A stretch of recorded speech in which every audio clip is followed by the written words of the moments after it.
Hierdie is Straatwys, goeiemôre, goeiemiddag en goeienaand. Wat dink jy sal gebeur in jou lewe as jy net vir een dag ophou om alles te probeer beheer? Net een dag. 'n Dag waar jy aan amper niks dink nie.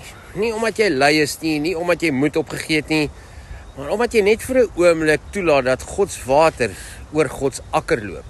'n Dag waar jy nie alles probeer oplos nie alles analiseer nie elke emosie ondersoek soos 'n speurder op 'n crime scene nie. Net 'n dag waar jy stil raak en net is. Waar jy ophou om die heeltyd regter van jou eie lewe te wees. Want sien, dis wat baie van ons geword het, regters.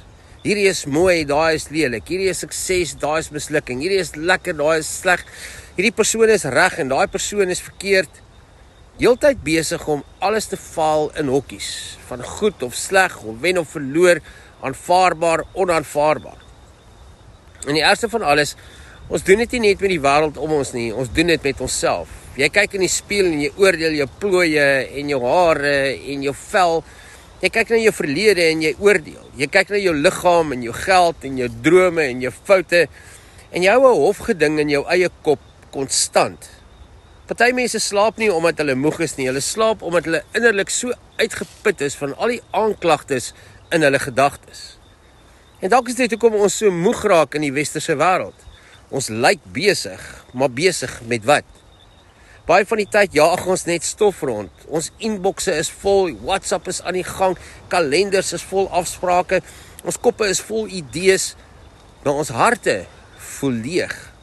Ons beweeg die heeltyd, maar diep binne in ons staan ons eintlik stil en gaan nêrens heen nie.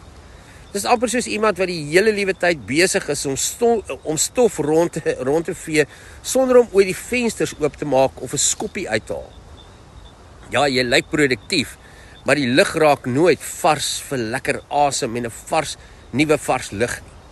En dalk moet ons soms so 'n bietjie meer oosters wys wees. Nie om geloof te verloor nie, inteendeel glad nie, maar om weer te leer hoe om teenwoordig te wees. Die taalteks praat van water wat nie beklei nie, maar altyd tog sy pad vind. Jesus praat van lelies in die veld wat nie soeg of stres nie, maar steeds deur God versorg word. Die natuur verstaan iets wat ons vergeet het en dit is balans. Die see jaag nie heeltyd nie, bome probeer nie die heeltyd hulle self bewys nie, seisoene beklei nie teen mekaar nie.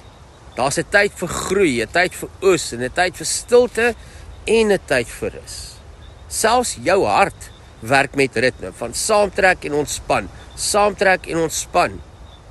Nou ons leef asof ons heeldag net moet saamtrek en geen wonder mense breek nie. Miskien moet jy jouself soms net toestemming gee om vakansie te vat van jou rol as aanklaer, verdediger en regter. Net vir 'n dag ophou om te probeer bewys, ophou probeer verduidelik, ophou probeer beheer en net 'n dag net wees.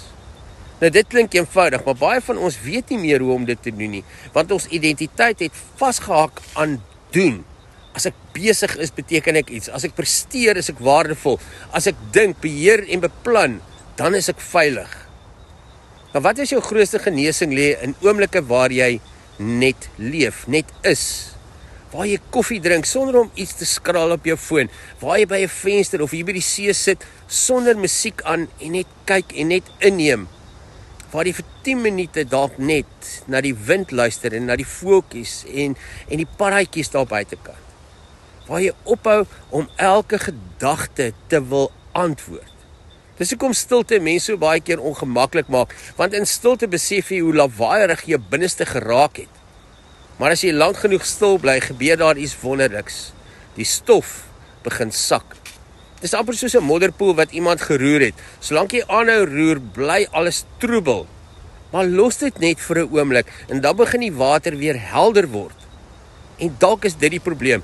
Ons meng die heeltyd die poeltjie van ons lewe. Nog 'n opinie, nog 'n idee, nog 'n vrees, nog 'n argument, nog 'n analise, nog 'n denkwyse. En dan wonder ons hoekom ons nie duidelik kan sien nie. Party van die grootste openbarings in mense se lewens kom nie wanneer hulle harder dink nie, maar wanneer hulle uiteindelik stil raak binne hulle self. Toe Elia vir God gesoek het, was God nie in die aardbewing of die vuur nie, maar in die sagte fluistering van die wind. Dalk praat God nog steeds so, maar ons innerlike geraas is so hard. So vandag is die straatwys idee dalk net eenvoudig. Moenie alles vandag probeer oplos nie. Moenie elke ding probeer label nie. Moenie jou hele lewe vandag probeer verstaan en uitsorteer nie. Gee jouself toestemming om net te wees. Vertrou dat niks uitmekaar uit sal val as jy vir 'n oombliekie net jou rek so bietjie slap laat hang nie. Want dalk is dit in sulke stil oomblikke waar jy weer helder begin sien, waar die stof sak, waar jou asem dieper raak en waar jou siel onthou wie jy was voor die wêreld jou geleer het om heeltyd te hardloop in geraas. Ek hoop jou dag is lekker en tot ons weer saam stap. Mooi loop.